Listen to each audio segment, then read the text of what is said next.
Hallihallo und herzlich willkommen zurück zu diesem neuen Video. Ich möchte euch heute 5 Tipps geben, wie eure Bilder besser werden.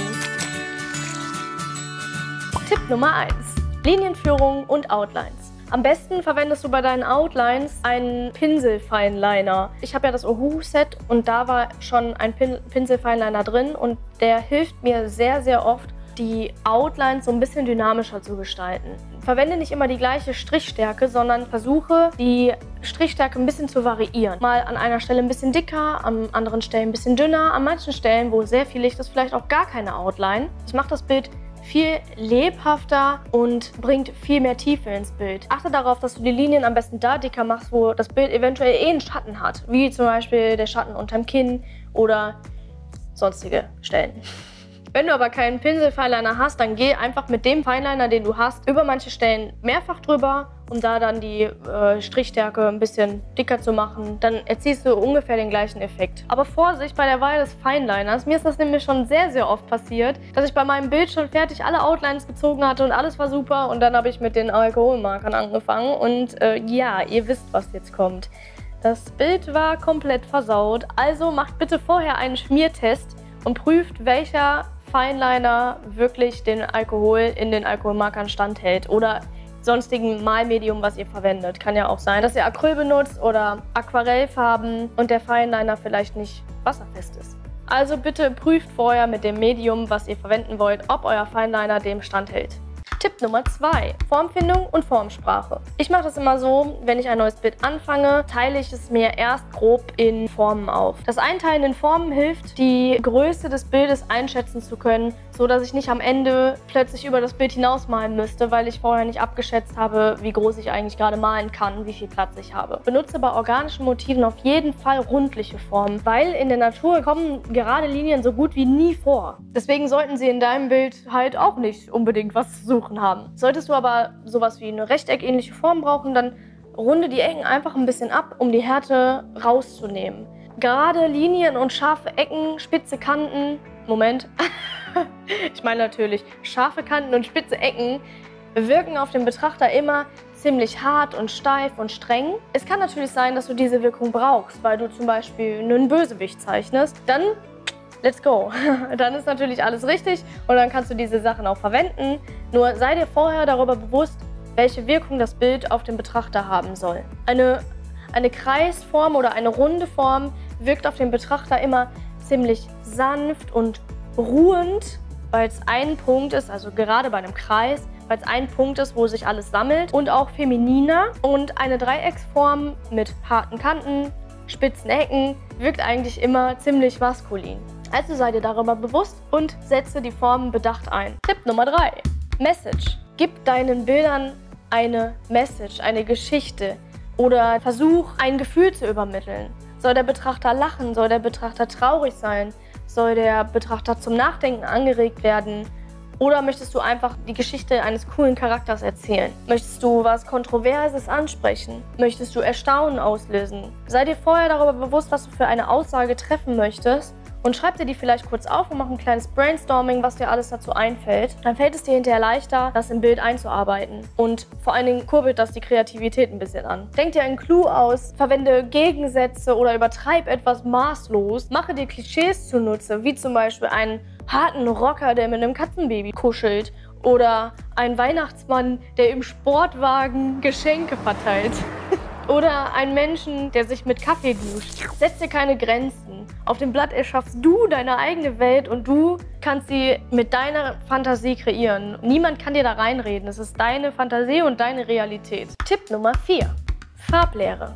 Farblehre ist ein ziemlich großes Thema, deswegen schneide ich das jetzt hier nur kurz an, denn es ist ein sehr wichtiges Thema. Farblehre ist nämlich eine große Hilfe, um ein Bild interessanter und lebhafter zu gestalten. In der Farblehre spricht man oft von Farbkontrasten oder Farbharmonien. Informier dich darüber, welche verschiedenen Harmonien und Kontraste es gibt und benutze sie. Gib dem Motiv zum Beispiel einen Komplementärkontrast. Das bedeutet, dass du 2 Farben verwendest, die genau der Gegensatz zueinander sind. Wenn du dir den Farbkreis vorstellst, sind das die Farben, die sich im Farbkreis gegenüberstehen. Zum Beispiel Gelb und Violett. Oder benutze eine Farbharmonie, wie zum Beispiel den Dreiklang. Der wird gebildet, indem man in den Farbkreis ein Dreieck reinmalt. Und du musst dann diese Farben verwenden, die die Spitzen des Dreiecks berühren.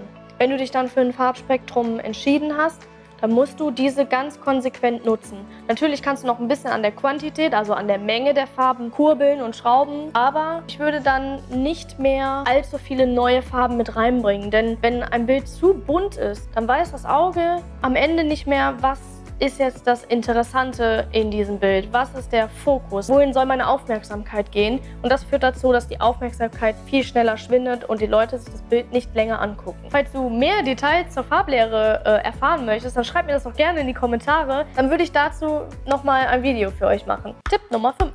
Licht und Schatten. Der häufigste Fehler, den man bei Licht und Schatten macht, ist es, die Hauptfarbe einfach nur heller oder dunkler zu machen. Das Bild wirkt dadurch flach und leblos und dreckig auch irgendwie. Und das Problem hatte ich am Anfang auch sehr viel. Ich habe mich dann ein bisschen informiert, habe mir verschiedene Künstler angeguckt, wie die das so machen. Und ich habe mittlerweile herausgefunden, dass es wichtig ist, die Farbe leicht in eine andere Farbe zu verändern. Also eine leicht andere Farbe mit hineinzumischen, während ich das dunkler mache. Also ich verändere sozusagen den Wert. In jedem Zeichenprogramm gibt es eine Farbskala, einen Graphen oder einen Farbkreis. Bei Procreate sieht er ungefähr so aus. Und hier ist es wichtig, wenn ich die Farbe dunkler mache, verschiebe ich auch gleichzeitig den Regler ein kleines bisschen ins Kalte oder ins Warme. Und dadurch wirkt das Bild viel dynamischer und viel lebhafter. Ob ich den Regler in die kalte oder in die warme Richtung schiebe, ist davon abhängig, welche Lichtfarbe ich habe. Wenn ich eine warme Lichtquelle habe, werden die Schatten eher kühl. Wenn ich eine kühle Lichtfarbe habe, dann werden die Schatten eher warm. Um es noch ein bisschen interessanter zu machen, kannst du dem Motiv auch ein Rimlight hinzufügen.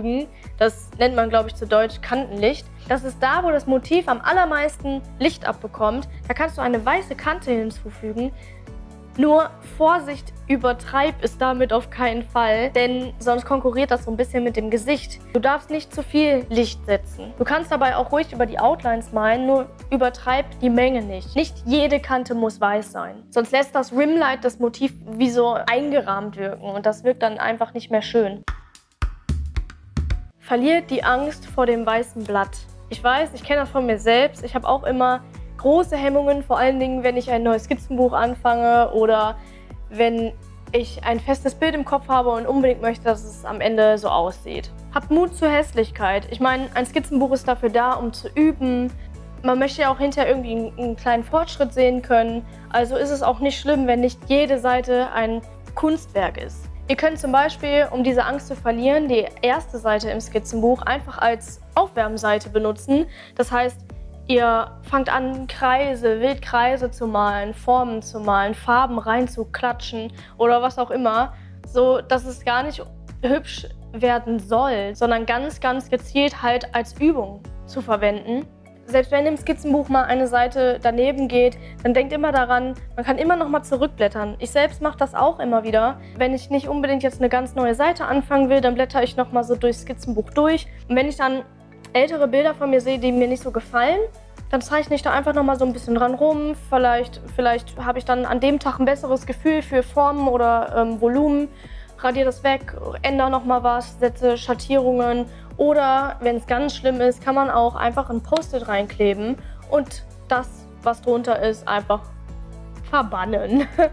Einfach wieder Platz für was Neues schaffen und was Neues drüber malen. Natürlich kann man die Punkte nicht von jetzt auf gleich alle einsetzen und einarbeiten. Aber wenn du einen der Punkte in deinem nächsten Motiv einarbeitest, wirst du schon sehen, dass es etwas interessanter und lebhafter und dynamischer wird. Macht auf jeden Fall einen Unterschied. Schon ein Punkt von diesen ganzen Dingen. Natürlich kann es auch vorkommen, dass einzelne Punkte gar nicht zu deiner Art Kunst passen. Ich möchte mit diesem Video ja auch nur aufzeigen, welche Möglichkeiten es gibt und euch zeigen, was mir weitergeholfen hat in meiner Entwicklung. Ich hoffe natürlich, ich konnte euch auch ein bisschen weiterhelfen. Wenn ja, schreibt es mir gerne in die Kommentare, welcher Punkt für euch am hilfreichsten war. Wenn euch das Video gefallen hat, gebt mir gerne einen Daumen nach oben, aktiviert die Glocke, abonniert meinen Kanal, falls ihr es noch nicht getan habt. Und dann sehen wir uns zum nächsten Video wieder. Tschüss!